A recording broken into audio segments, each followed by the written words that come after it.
नमस्कार साथियों, आज की वीडियो में जनगणना के संबंध में परिवार किसको हम मानेंगे उस पर हम लोग चर्चा करते हैं। परिवार से आप क्या समझते हैं? पहली बात ये हो गई, क्या घर में काम करने वाले नौकर भी परिवार का हिस्सा हो सकते हैं? क्या दो दोस्त हैं, पढ़ाई के लिए किराए के मकान में एक साथ रहते हैं, उनको हम परिवार मान सकते हैं? या जेल में रहने वाले लोग किसी परिवार का हिस्सा होते हैं?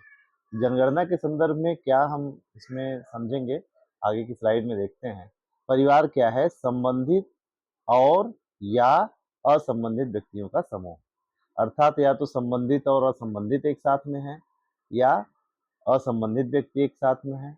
ऐसा समूह जो सामान्यतः एक साथ रहते हैं और एक साझा रसोई से बने भोजन का सेवन करते हैं, उनको हम परिवार कह सकते हैं।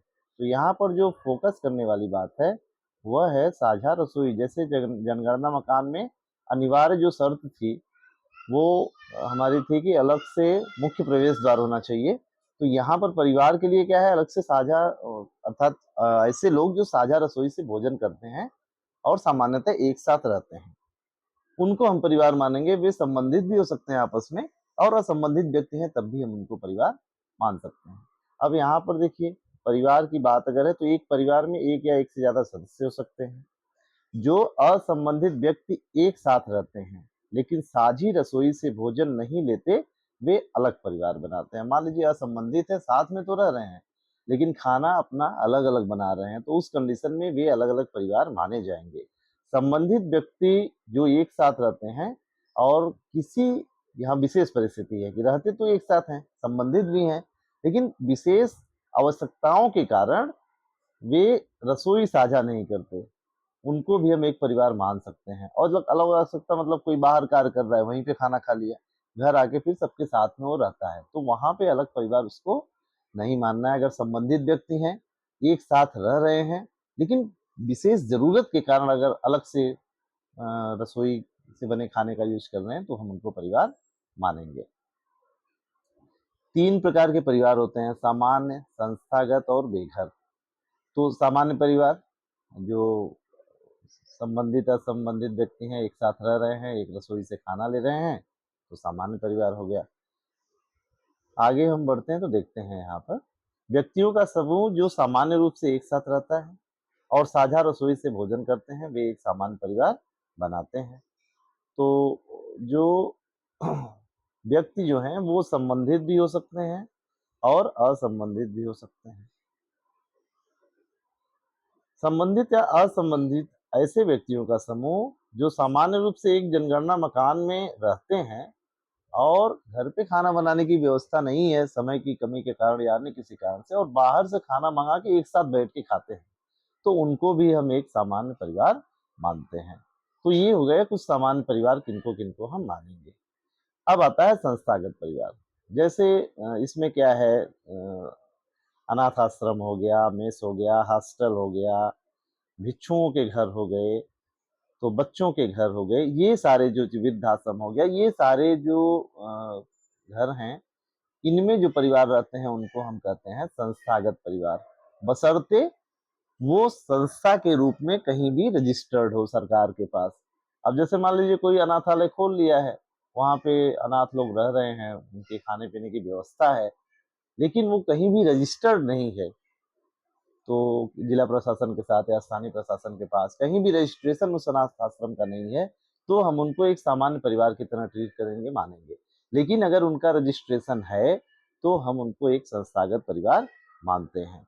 तो इसमें क्या है, संस्थागत परिवार में सामान्यतः असंबंधित व्यक्तियों का समूह होता है और रसोई जो होती है कॉमन, उससे बना खाना वो ग्रहण करते हैं। यहाँ पे देखिए ये किचन है, इससे खाना बन रहा है, अलग अलग जगह पे ये लोग अपना खा रहे हैं, तो हम इसको संस्थागत परिवार मानते हैं।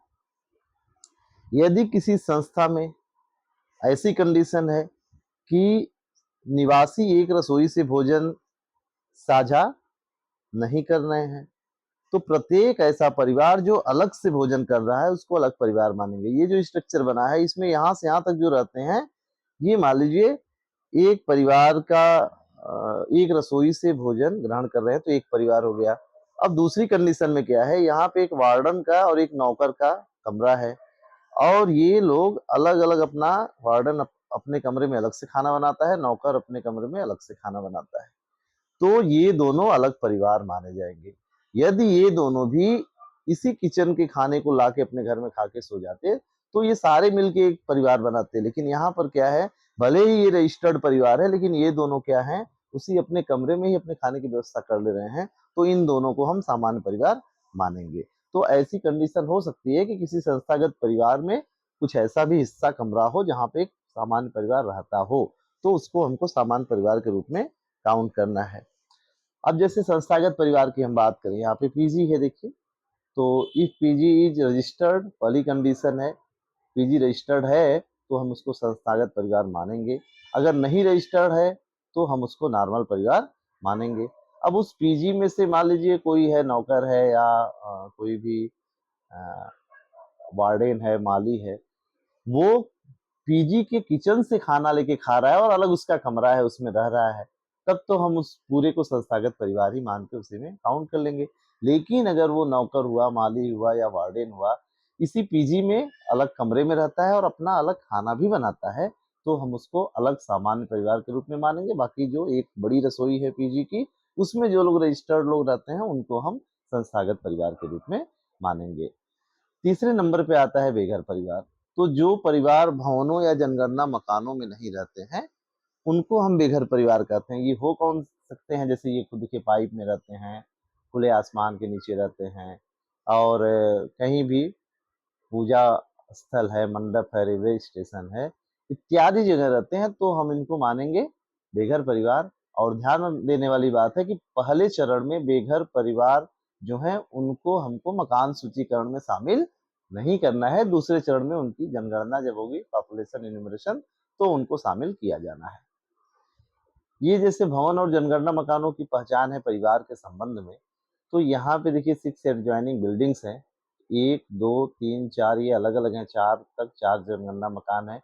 5वें में 2 जनगणना मकान है, 6वें में 3 जनगणना मकान है और ये अलग-अलग परिवार यहाँ पे रहते हैं। तो हम इसको अलग-अलग जनगणना मकान माने हैं। अब मान लीजिए दूसरी जो सिनेरियो है, दूसरी जो कंडीशन है, हम केवल इसकी बात करते हैं। अगर जो हमारे पास है 5वां जो है भवन संख्या, इसमें 2 जनगणना मकान है। यदि एक ही परिवार इन दोनों को ऑक्युपाई कर लिया है, एक ही परिवार के लोग नीचे भी रह रहे हैं, ऊपर भी रह रहे हैं, एक जगह खाना बन रहा है और वो खा रहे हैं, तो यहाँ पे 2 के बदले एक ही जनगणना मकान माना जाएगा। ये चीज ध्यान देने वाली बात है कि अगर एक ही भवन में 3-4 अलग-अलग जो फ्लैट हैं और सबका एंट्रेंस अलग है, भले ही वो परिभाषा से अलग जनगणना मकान बन सकते हैं, लेकिन ऑक्युपाइड है अगर सेम फैमिली द्वारा, एक ही परिवार के लोग उसके 2 मंजिल को 3 मंजिल को यूज कर रहे हैं, तो अलग-अलग जनगणना मकान वहां पर मानने की आवश्यकता नहीं है। और अगर पर्पज अलग है, जैसे 2 फ्लैट ये है, मान लीजिए 2 पे रह रहे हैं और तीसरे पे उन्होंने कोई शॉप खोल लिया है या कोई वर्कशॉप है, तो उस कंडीशन में इन दोनों को अलग और इसको हम अलग जनगणना मकान मान सकते हैं। यहाँ पे ये जो सीन है लेफ्ट साइड में अगर देखें आप, तो यहाँ पे क्या है, यहाँ से यहाँ तक एक जनगणना मकान है, ये दूसरा है और ये तीसरा है, क्योंकि इसमें एक परिवार रह रहा है यहाँ से यहाँ तक। और इसमें दोनों में क्या है, छोटे छोटे कमरे हैं, इसमें अलग अलग परिवार रहते हैं, वे अपना खाना अलग से बनाते हैं। यहाँ पे क्या है, एक परिवार द्वारा इन 2 फ्लैट्स को ऑक्युपाई किया हुआ है, ये दोनों मिला के एक जनगणना मकान बन गए। और ये तीनों का एंट्रेंस अलग भले है, लेकिन इन तीनों को एक परिवार द्वारा ऑक्युपाई किया गया, वो रहने के लिए इसको यूज करते हैं, इसलिए यहाँ पर एक परिवार ही इसको यूज कर रहा है, इस कारण से इसको एक जनगणना मकान माना जाएगा। तो जनगणना मकान में परिवार बहुत ही महत्वपूर्ण है कि परिवार और कितने परिवार वहां पे रह रहे हैं, किस किस जनगणना मकान का वो अपने आवास के लिए यूज कर रहे हैं। अब ये देखिए, भवन और जनगणना मकानों की पहचान अगर हम परिवार के संदर्भ में करते हैं, तो ये मान लीजिए एक कैंपस है किसी का, यहाँ पे क्या है, ये मेन रेजिडेंस है, ये किचन है, ये टॉयलेट है और ये बैठक है। तो अगर आप देखिए तो एक परिवार की दैनिक आवश्यकताएं मेन रहने के लिए चाहिए, किचन भी उनके लिए चाहिए, टॉयलेट दैनिक आवश्यकता का हिस्सा है, बैठका भी वो दैनिक आवश्यकता के हिस्से में आ जाता है। तो ये एक ही भवन है और चारों को मिला के हम एक जनगणना मकान यहाँ पर मानेंगे। अगर इसी में से मान लीजिए ऐसी कंडीशन होती कि ये ये वाला मेन रेजिडेंस हो गया, ये टॉयलेट और ये किचन, ये तीनों परिवार द्वारा यूज किया जा रहा है। और जो बैठक है इसमें अब ये मान लीजिए और कोई कार्य यहाँ पे संपादित किया जा रहा है, जैसे कोई छोटी मोटी फैक्ट्री है, कुछ सामान वहाँ पे बन रहा है, तो उस कंडीशन में हम इसको अलग जनगणना मकान मानेंगे। लेकिन अगर परिवार के लोग ही इसको यूज कर रहे हैं तो मानेंगे। दूसरी कंडीशन क्या है, इन तीनों को एक परिवार यूज कर रहा है और एक भाई मान लीजिए वो कह रहे हैं कि हम इस परिवार के साथ नहीं रहेंगे, और वो बैठक वाले में ही अपना उनका परिवार रह रहा है, उसी में एक कोने में अपना रख लिए हैं गैस सिलेंडर वगैरह, खाना बना रहे हैं और खा रहे हैं, तो उस कंडीशन में ये तीनों मिला के एक जनगणना मकान हो जाएगा और ये बैठक वाला जो पोर्शन है ये अलग जनगणना मकान हो जाएगा। तो जनगणना मकान के संदर्भ में परिवार रसोई को ध्यान रखते हुए ऐसे हम विभेद कर सकते हैं। यहाँ पे देखिए, जैसे ये मेन रेजिडेंस है, ये किचन है, ये वर्क शेड है, यहाँ पे कैटल शेड है। तो यहाँ देखिए दिखा है 1 ब्रैकेट में 3 है। ये स्ट्रक्चर्स अलग अलग हैं, लेकिन एक भवन संख्या सबको दिया हुआ है। और इसमें से मेन रेजिडेंस और ये किचन, ये तो अनिवार्य हिस्सा है, रहने के लिए किचन का यूज होना ही है, तो इन दोनों को मिला के एक जनगणना मकान माना गया है। और अगर आप यहाँ पर देखें तो जो वर्क शेड है इसको एक जनगणना मकान मान लिया गया है और कैटल शेड को एक अलग जनगणना मकान मान लिया गया है। तो भवन संख्या तो एक ही है, लेकिन यहाँ पर ये कुल मिला के 3 अलग अलग जनगणना मकान हो गए हैं। अब यही वर्क शेड जो है अगर बैठका के रूप में यूज होने लगे तो इन तीनों को मिला के हम एक जनगणना मकान मान सकते हैं। तो यहाँ पे ये भी देखना है कि परिवार तो यूज कर रहा है, लेकिन पर्पज यूज करने का क्या है, उसके हिसाब से जनगणना मकान हम मानेंगे। परिवार के संदर्भ में यहाँ पर देखिए भवन और जनगणना मकानों की जो स्थिति है उसमें क्या है, ये एक भवन है और 3 इसमें जनगणना मकान है। ये पहला वाला है, ये दूसरा वाला है और ये तीसरा वाला जो है गैराज के रूप में यहाँ पर यूज हो रहा है। अब इसमें कंडीशन क्या है, मान लीजिए 1 नंबर में कोई रह रहा है और 3 नंबर में जो दूसरा रह रहा है वह 1 नंबर वाले के ही रसोई का खाना खा रहा है, तो उस कंडीशन में इसको और इसको हम एक परिवार मान लेंगे, एक जनगणना मकान हो जाएगा और ये दूसरा जनगणना मकान हो जाएगा। तो ये बातें साझा रसोई वाली हमको ध्यान रखनी होती है। अब जैसे शहरी क्षेत्र में ये हो गया जटिल स्टडी केस है, 12 सेंसस हाउस है, 12 नॉर्मल हाउस होल्ड है, मतलब ये 12 जनगणना मकानों में 12 परिवार अलग अलग रह रहे हैं।